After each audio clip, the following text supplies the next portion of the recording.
Magandang buhay, bagong Pilipinas! Narito na ang mga maiinit na balita na naglalaman ng mga aktibidad at pangyayari na naganap sa loob ng isang linggo sa Eastern Police District. Mga balitang may puso at tunay na serbisyo publiko para sa bayan. Ito ang balitang pamamarisan. Patnubay mo sa silangan!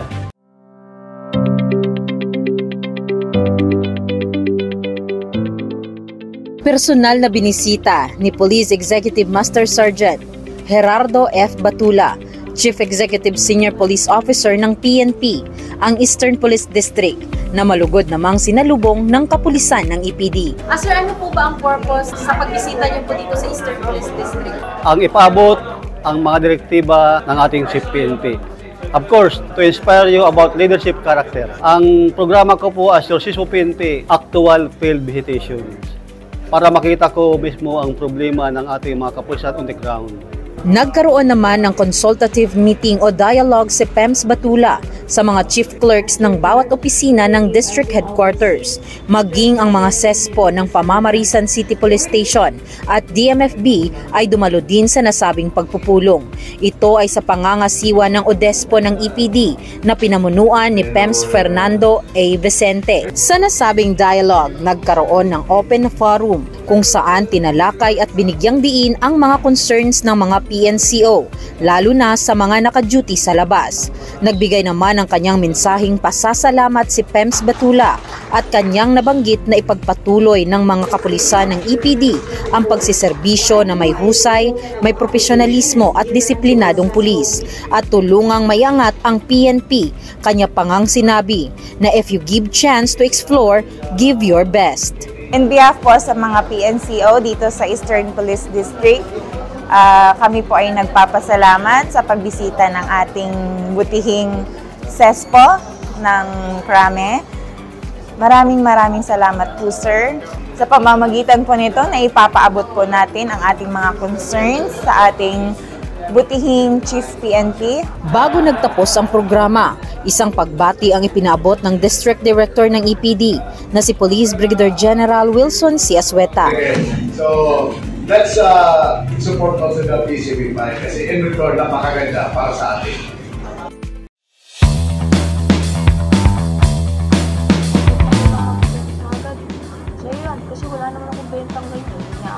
Arestado ng mga tauhan ng Substation 5 Pasig City Police ang 24 anyos na umano'y sospek sa pamamaslang sa kanyang mag-asawang amo. Ayon sa report, nagtatrabaho ang sospek bilang cashier sa isang negosyo ng mag-asawang biktima.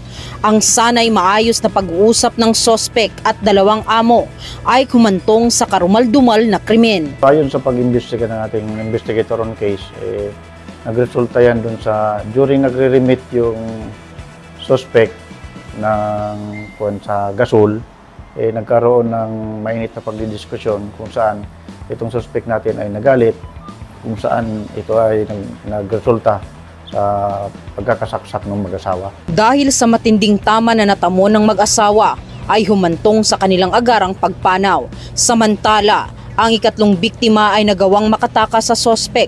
Agad din itong nakahingi ng tulong sa isang motorcycle rider na siyang nakapagsumbong sa mga otoridad. Agad namang rumisponde ang mga kapulisan sa lugar na humantong sa pagkaresto ng sospek na kinilalang si alias Mel na tumangging magbigay ng kanyang pahayag. Sa ating mga kababayan, particularly dito sa Barangay Pinagbuhatan, so tuloy-tuloy lang po ang cooperation sa Police Pinagbuhatan para sa agarang pag-solve ng ating mga krimen. Nasa kustodiya na ng Pasig City Police Station ang suspect. Kasong 2 counts of murder at frustrated murder ang isinampa laban sa kanya. Samantala, nasa pangangalaga ng Pasig General Hospital ang nakatakas na biktima at patuloy na nagpapagaling sa mga natamong sugat nito. Sa bisa ng warrant of arrest na inilabas ni Honorable Presiding Judge Maria Cristina De Pio Lim ng Regional Trial Court, Branch 264, Pasig City, arestado ngayon ang top 9 most wanted persons station level sa kasong RA 10883 o Anti-Carnapping Law. Ang akusado, kinilalang si alias Chabeng, 19 anyos, residente ng Barangay Corazon de Jesus, San Juan City. Nahanap at nadakip ang suspect ng mga tauhan ng San Juan City Police Station Intelligence Unit sa Barangay 594, Santa Mesa, Manila. Nailabas ang warrant of arrest nitong suspect noong November 2023 pa. At sa masigasig na investigasyon ng ating mga operatiba ng San Juan City Police Station Intelligence Section ay natunton nila yung pinagtataguan ng suspect. Matapos ihain ng warrant of arrest sa suspect at basahan ng kanyang karapatan, diretso kulungan na ito at nasa kustodiya na ng San Juan PNP habang gumugulong ang kanyang kaso. Maaksyon na paghuli ang nangyari nito lamang Lunes ng hapon nang magsagawa ng manhunt operation ang mga tauhan ng Pasig City Police Station, Warrant and Subpoena Section. Katuwang ang mga tauhan ng Intelligence Group, Regional Intelligence Unit, NCR, at Eastern District Intelligence Team sa Barangay Rosario, Pasig City, kay alias Jeric, 29 anyos, na top 1 most wanted person sa kasong rape. Alias Jeric, ito. Gawin na sinuhuli namin sa kasong rape sa sala ni Judge Richie Cruz Rojo, citing judge ng Pasig City, Branch 67.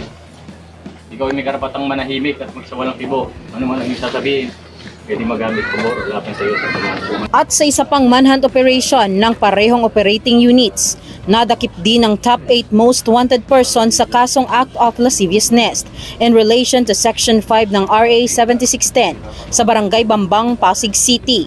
Ang akusado kinilalang si alias Lolo, 78 anyos at residente ng nasabing lugar kung saan siya naaresto. Kanila ang Pasig Police, dito may para alasige sa kasong act of lasciviousness.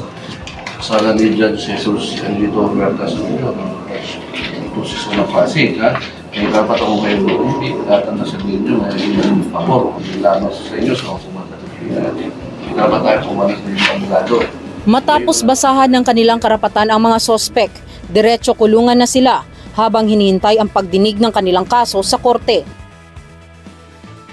At yan po ang mga nagbabagang balita mula sa distrito ng mahuhusay. May profesionalismo at disiplinadong pulis, Ang Eastern Police District. At kami po ang inyong tagapaghatid ng mga balitang pamamarisan. Ako po si Patrolman Yancy Paul Blancaflor. Ako naman po si Police Master Sergeant Edgar Blancaflor. Tunay na pamamarisan. Police EPD yan. Ang patnubay mo sa silangan. Dahil sa bagong Pilipinas, ang gusto ng Police EPD, ligtas ka!